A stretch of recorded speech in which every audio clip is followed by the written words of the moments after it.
আসসালামু আলাইকুম রাহমাতুল্লাহ। প্রিয় এইচএসসি শিক্ষার্থী, আজকে আমি তোমাদের English first paper Dhaka board 2023 সালে যে প্যাসেজটি এসেছিল সেই প্যাসেজটি নিয়ে কথা বলবো। এখানে তোমরা জানো দুটি প্রশ্ন হয়, একটা হচ্ছে এমসিকিউ যেখানে 10টি এমসিকিউ থাকে, মার্কস থাকে 5। আনসারিং কোশ্চেন থাকে এখানে তোমার মোট প্রশ্ন থাকে 5টি, আর প্রতিটা প্রশ্নের মার্কস হচ্ছে 3 দিয়ে 15 মার্কস। অর্থাৎ আমি যে বিষয়টি নিয়ে আলোচনা করবো এই প্যাসেজটি, এখান থেকে তোমরা 20 মার্কের উত্তর করতে পারবে। আর এখানে তোমাদের থাকছে টেক্সচুয়াল বেঙ্গলি মিনিং এবং অড মিনিং। অড মিনিংটি নিচে দেওয়া হয়েছে এই টেক্সটের। আর এটি হচ্ছে unit 5 lesson 1 from new book, অর্থাৎ নতুন বই, অর্থাৎ 2022 সালে যে প্রকাশনী বই সেখান থেকে এটা ইউনিট 5 লেসন 1 এ আছে। এটা হচ্ছে শেখ কামাল নিয়ে বিষয়টি মূলত। তো চলো আমরা প্রথমে টেক্সটের অর্থটি জেনে নিই, কারণ অর্থ না জানলে তোমরা এমসিকিউ অথবা আনসারিং কোশ্চেন কোনোটাই ভালো করতে পারবে না। এই কারণে অবশ্যই অর্থ তোমাকে ভালো করে আয়ত্তে আনতে হবে। প্রথমে আমরা টেক্সটের অর্থ জেনে নেব, এরপর আমরা ওয়ার্ড মিনিংটি দেখব, এরপর এমসিকিউ কিভাবে উত্তর করা যায় সেই বিষয়টি নিয়ে কথা বলবো, পাশাপাশি আনসারিং কোশ্চেন থাকছে। তো চলো আমরা ক্লাসটি শুরু করি। Read the passage and answer the questions A and B. আমাকে এই প্যাসেজটি পড়তে বলছে এবং কোশ্চেন এ এবং বি উত্তর করতে বলছে। তো দেখো কি বলছে। Sheikh Kamal the eldest son of Bangabandhu Sheikh Mujibur Rahman and Bangamata Fazilatunnesa Mujib. অর্থাৎ শেখ কামাল ছিলেন the eldest son of Bangabandhu Sheikh Mujibur Rahman, Bangabandhu Sheikh Mujibur রহমানের বড় ছেলে, অ্যান্ড বঙ্গমাতা ফজিলাতুন্নেসা মুজিব। অর্থাৎ শেখ মুজিবুর রহমান, বঙ্গবন্ধু শেখ মুজিবুর রহমান এবং বঙ্গমাতা ফজিলাতুন্নেসা মুজিবের সবচেয়ে বড় ছেলের নাম হচ্ছে Sheikh Kamal. was born at Tungipara in Gopalganj district. কোথায় জন্মগ্রহণ করেছিলেন? টুঙ্গিপাড়া ইন গোপালগঞ্জ ডিস্ট্রিক্ট, গোপালগঞ্জ জেলার টুঙ্গিপাড়ায় তিনি জন্মগ্রহণ করেছিলেন। আর এই পাশে বাংলা অর্থটি দেওয়া আছে, তোমরা দেখে নিবে আর কি। হি স্পেন্ট হিজ চাইল্ডহুড, সে তার শৈশবটা কাটিয়েছিল দেয়ার, অর্থাৎ টুঙ্গিপাড়াতে কাটিয়েছিল। Kamal received his secondary education at Dhaka's B.F. Sahin School from where he passed his SSC examination. একটু খেয়াল করো, he spent his childhood there, সে তার শৈশবটা সেখানে কাটিয়েছিল, অর্থাৎ টুঙ্গিপাড়াতেই। Kamal received his secondary education, Kamal মাধ্যমিক শিক্ষা গ্রহণ করেছিল at Dhaka's B.F. Sahin School, ঢাকার B.F. Sahin স্কুল থেকে। from where, যেখান হতে he passed his SSC examination, say SSC পরীক্ষা পাশ করেছিল, অর্থাৎ ঢাকার B.F. Sahin স্কুল থেকে সে এসএসসি পাস করেছিল। He was then admitted to Dhaka college, যখন পাস করলো তারপর সে ঢাকা কলেজে ভর্তি হলো। And after his HSC examination, তার এইচএসসি এক্সামের পরে he became a student at the department of sociology of Dhaka university, সে ঢাকা বিশ্ববিদ্যালয়ে সমাজ বিজ্ঞান অনুষদ বা বিভাগে সে কি হলো, ছাত্র হলো আর কি, মানে ভর্তি হলো আর কি। Kamal had a colorful life marked by liveliness and creativity. Kamal had a colorful life, অর্থাৎ কামালের জীবনটা বেশ সুন্দর ছিল, উচ্ছ্বাসময় ছিল। marked by liveliness, যেখানে সজীবতা ছিল, and creativity, সৃজনশীলতা ছিল। Besides his academic studies, তার একাডেমিক পড়াশোনার পাশাপাশি he also pursued his passion for sports and cultural activities. মানে পড়াশোনার পাশাপাশি he also pursued his passion, তার আবেগ ছিল ফর স্পোর্টস, খেলাধুলার জন্য, অ্যান্ড কালচারাল অ্যাক্টিভিটি, সাংস্কৃতিক যে কর্মকাণ্ড সেগুলোর প্রতি তার কিছু ভালোবাসা ছিল এবং সে কাজগুলো করেছিল। He was a first division basketball and cricket player as well as sports organiser. তিনি একজন প্রথম বিভাগের বাস্কেটবল এবং ক্রিকেট খেলোয়াড়ের পাশাপাশি একজন ক্রীড়া সংগঠকও ছিলেন। হি ওয়াজ অলসো ইন্টারেস্টেড, সে আরো আগ্রহী ছিল, ইন ক্লাসিক্যাল মিউজিক, ক্লাসিক্যাল মিউজিকের প্রতি তার আগ্রহ ছিল। And became a student of Chayanot to learn sitar under the tutelage of Ustad Phul Muhammad.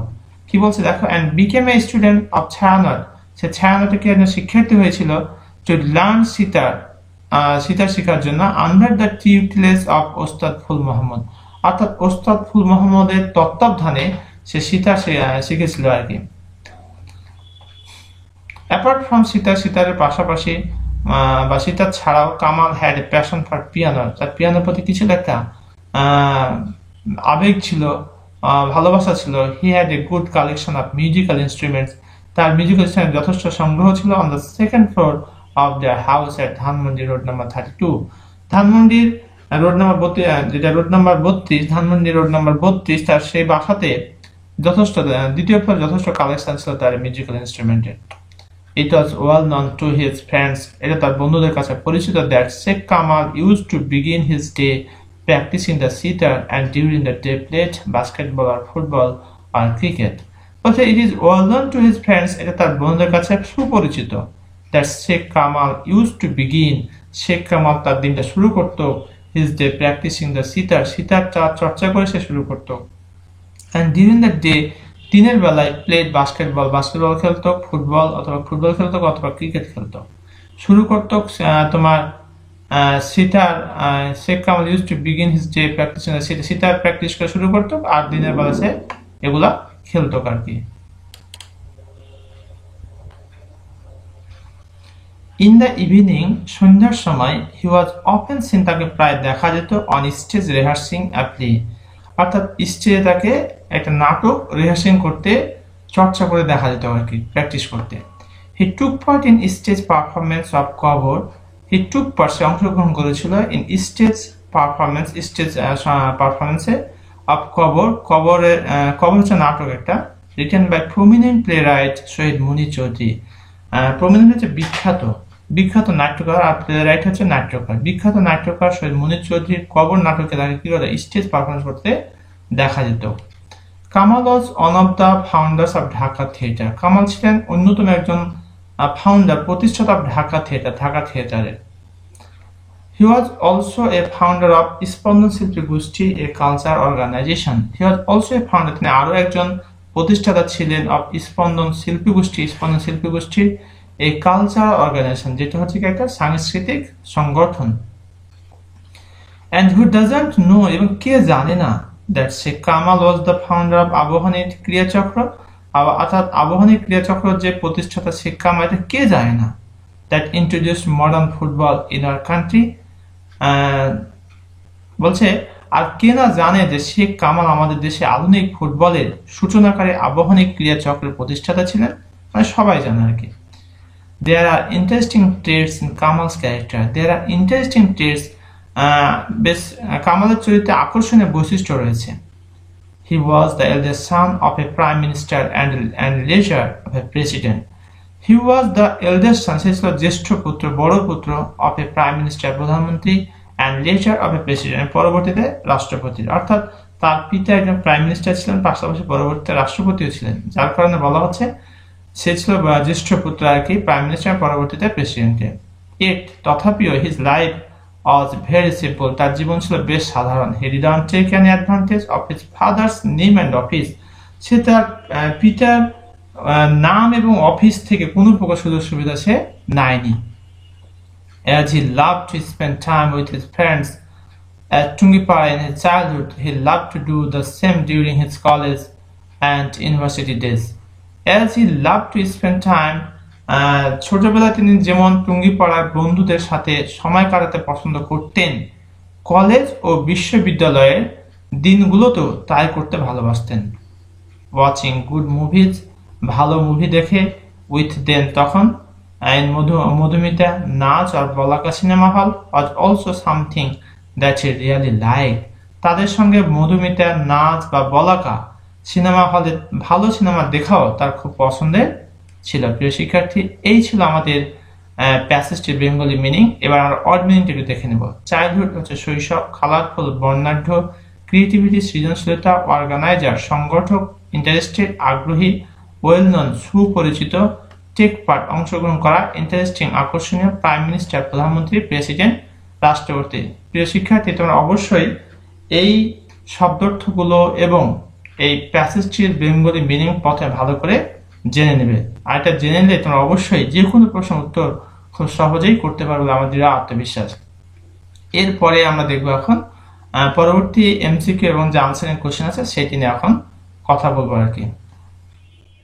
Choose the correct answer from the alternatives, অর্থাৎ এখানে চারটি অপশন থাকবে, যেটি সঠিক হবে সেটা আমাকে পরীক্ষার খাতায় লিখতে হবে। দেখো এখানে কি বলছে, the word liveliness refers to, অর্থাৎ এই লাইভলিনেস শব্দটির অর্থ কি বা কি বলে এখানে।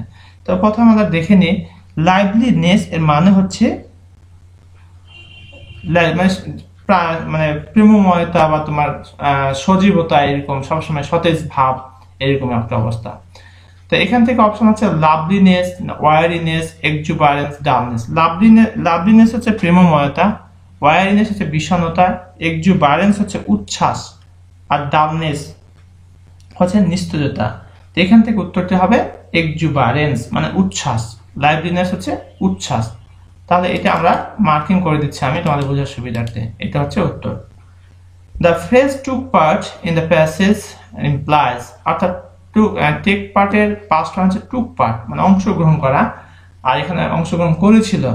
the passage implies কি অর্থ ব্যবহৃত হয়েছে এখানে? got out বেরিয়ে পড়েছিল, showed off বন্ধ দেখিয়েছিল, partake of ছায়ানট অংশগ্রহণ করেছিল, abandoned পরিত্যক্ত। তো এখান থেকে উত্তরটা হয় partake of, partake আর কি।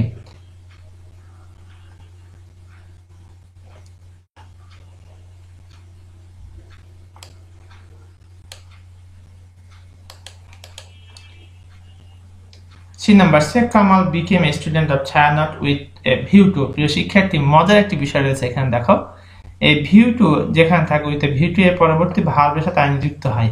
তো এখানে আমরা অপশনগুলো যদি একটু খেয়াল করে দেখো, লার্ন সিটার, সিটার শিক্ষা, learning seater, learn seater, have a seater. তো এই উইথ এ ভিউ টু থাকার কারণে যেটাতে ভার্বের সাথে যুক্ত করা আছে সেটি হবে উত্তর। এটা আমরা গ্রামাটিক্যাল রুলস থেকে কিন্তু আমরা পেরে যাই। আর যদি অর্থটা দিকে খেয়াল করি তাহলে একটু দেখো কি বলছে। Sheikh Kamal became a student of Chhayanaut with a view to, Sheikh Kamal শিক্ষার্থী হয়েছিলেন ছায়ানটের, এর উদ্দেশ্য কি ছিল? লার্নিং সিটার, সিটার শিখার জন্য মূলত। Sheikh Kamal had a great dash for classical music, indifference হচ্ছে উদাসীনতা, ফ্যাসিনেশন হচ্ছে আকর্ষণ, ডিসলাইক অপছন্দ করা, আর অ্যাপ্যাথি হচ্ছে বিতৃষ্ণা। তো তার কি ছিল? ফ্যাসিনেশন ছিল আর কি, মানে আকর্ষণ ছিল। এটা তো আমরা বুঝতেই পারছি। The phrase well known is a অথবা am কি এটা? well known হচ্ছে সুপরিচিত, এটা হচ্ছে তোমার adjective phrase.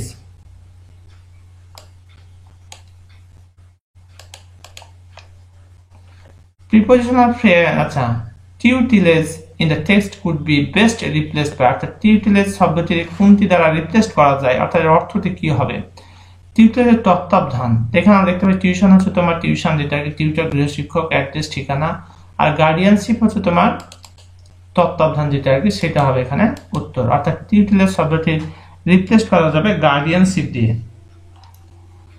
Road number 32 is a dash, road number 32 কি এটা? রোড অনলি শুধুমাত্র রোড, রেসিডেন্স বাসস্থান, part of the history of Bangladesh, and the president house, এটা হবে part of the history of Bangladesh. ইতিহাসে জায়গা করে নিয়েছে রোড নাম্বার 32। দ্য প্লে কবর ইজ রিটেন বাই, অর্থাৎ এই কবর নাটকটি কে লিখেছেন? আমরা কবর নাটক জানি শহীদ মুনীর চৌধুরী, আমরা তো প্যাসেজে দেওয়া আছে আর কি, শহীদ মুনীর চৌধুরী, প্যাসেজ থেকে আমরা এটা করে দেব। A playwright is a person, মানে playwright হচ্ছে নাট্যকার, is a person, ব্যক্তি, who does, who acts on the stage, সেই স্টেজে অভিনয় করে, stages a play, writes a drama, makes a cinema, অর্থাৎ যে নাটক লেখে তাকে বলা হয় প্লে রাইট। 3 নম্বর উত্তরটি হবে রাইটস এ ড্রামা।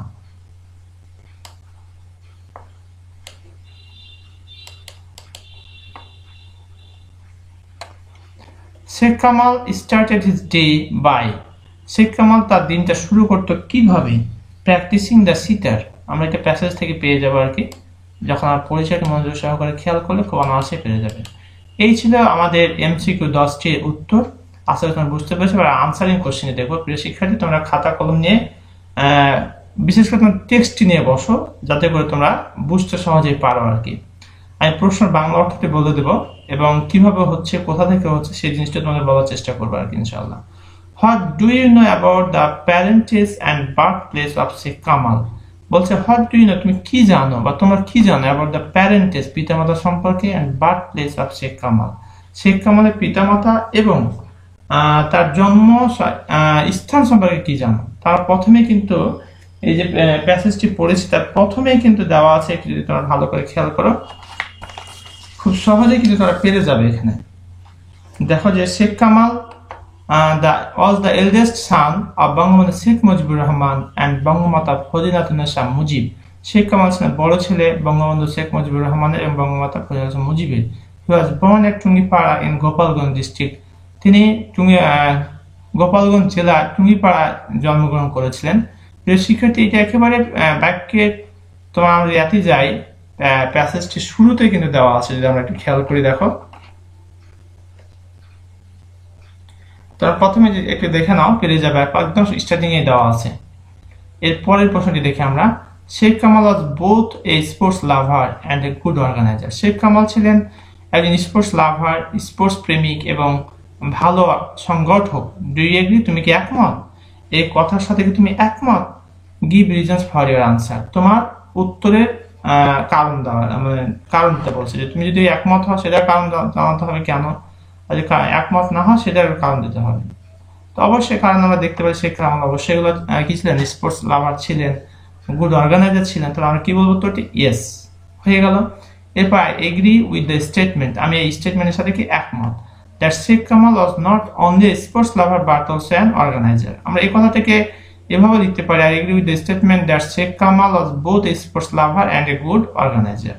এতটুকু উত্তর হয়ে গেল। টু এগ্রি এর উত্তর হয়ে গেছে। Give reason for your answer. এখন কারণ ব্যাখ্যা করতে হবে। তাহলে কারণ হিসেবে আমরা কি বলবো? He used to play basketball, football আর cricket whenever he got opportunity. সে বাস্কেটবল খেলতো, ফুটবল খেলতো অথবা ক্রিকেট খেলতো, হোয়েনেভার হি গট অপরচুনিটি, যখনই সুযোগ পেত, সময় পেত, তখনই সে খেলতো। হি অলসো ফাউন্ডেড আবাহনী ক্রীড়া চক্র that introduce modern football in our country. প্রিয় শিক্ষার্থী, এটা কিন্তু হুবহু প্যাসেজ দেওয়া আছে, তোমরা খালি মিলিয়ে নিবে তাহলেই হয়ে যাবে। What do you know about Sheikh Kamal's participation in cultural activities. What do you know, তুমি কি জানো অ্যাবাউট শেখ কামালস পার্টিসিপেশন, শেখ কামালের অংশগ্রহণ সম্পর্কে, ইন কালচারাল অ্যাক্টিভিটিস, সাংস্কৃতিক যে কর্মকাণ্ড আছে সে ব্যাপারে তুমি কি জানো? Sheikh Kamal's participation in cultural activities. প্রিয় শিক্ষার্থী, এখানে দেখো এই Sheikh Kamal's participation in cultural activity যেভাবে ছিল সেভাবে কিন্তু লেখা শুরু করেছে। এরপর লিখেছে কি ওয়াজ ভেরি রেগুলার, মানে নিয়মিত ছিল। He was interested in classical music, এটা কিন্তু প্যাসেজে আছে। He became a student of Chhayanaut to learn sitar under the tutelage of Ustad Phul Mohammad. Sheikh Kamal was often seen on stage rehearsing a play in the evening. প্রিয় শিক্ষার্থী, এই যে বাক্য ভাষাগুলো লেখা আছে তোমার হুবহু তুমি টেক্সটে পেয়ে যাবে, সেখান থেকে এক মিলিয়ে নিবে যে কোন জায়গা থেকে উত্তরটি করা হয়েছে, তাহলে তোমার কোনো সমস্যা হবে না। What type of life did Sheikh Kamal lead. এখানে দেখো ডিড আছে, এখানে পাস্ট ইনডিফিনিট টেন্স, তাহলে লিডের পাস্ট ফর্ম লেড হয়ে যাবে। Sheikh Kamal led a very simple life, he did not take an advantage of his father's name and office. তার পিতার অফিস, তার নাম, তার পিতার নাম এবং অফিস থেকে কোনো প্রকার সুবিধা সে নেয়নি। সবশেষ question, how did Sheikh Kamal spend his childhood. প্রিয় শিক্ষার্থী, এখানে ডিড আছে, তাহলে স্পেন্ড এর পাস্ট ফর্ম স্পেন্ড হয়ে যাবে, এই বিষয়টি অবশ্যই খেয়াল করবে। শেখ কামাল স্পেন্ডের পাস্ট ফর্ম স্পেন্ড হয়ে গেল most of his time with his friends at Tungipara in his childhood. এটাই কিন্তু তোমার একেবারে শেষের অংশে তোমরা যদি একটু দেখো তাহলে কিন্তু পেয়ে যাবে, শেষে একটু আগ দিক দিয়ে এটা হুবহু দেওয়া আছে আর কি, এই অংশটাই। তো এই ছিল আমাদের এই প্যাসেজ থেকে এমসিকিউ এবং আনসারিং কোশ্চেন। আশা করি তোমরা ইতিমধ্যে এই বিষয়টি সম্পর্কে একটা পূর্ণ ধারণা পেয়েছো। এরপরে যদি কোথাও কোনো বুঝতে সমস্যা হয় তাহলে অবশ্যই কমেন্ট করে কমেন্ট সেকশন জানিয়ে দাও। ইনশাআল্লাহ I will try my best to give your comment reply. আর প্রিয় শিক্ষার্থী, তোমরা কোন ধরনের ভিডিও পেতে চাও সেটিও কমেন্ট করে জানিয়ে দাও। ইনশাআল্লাহ আমি তোমাদের জন্যই প্রস্তুত থাকবো ইনশাআল্লাহ, যাতে করে তোমরা আমার ভিডিওর মাধ্যমে কিছুটা হলেও উপকৃত হও। আর ভিডিওটি কেমন লেগেছে তা কমেন্ট করে জানিয়ে দাও। আর কিঞ্চিত পরিমাণ উপকার হয়ে থাকলে একটি লাইক এবং একটি কমেন্ট অবশ্যই করবে, কারণ তোমাদের লাইক কমেন্ট আমাকে অনেক বেশি উজ্জীবিত করে। তো আজকের মতো এখানে শেষ করছি। সবাই ভালো থাকো, সুস্থ থাকো। আসসালামু আলাইকুম ওয়া রাহমাতুল্লাহ।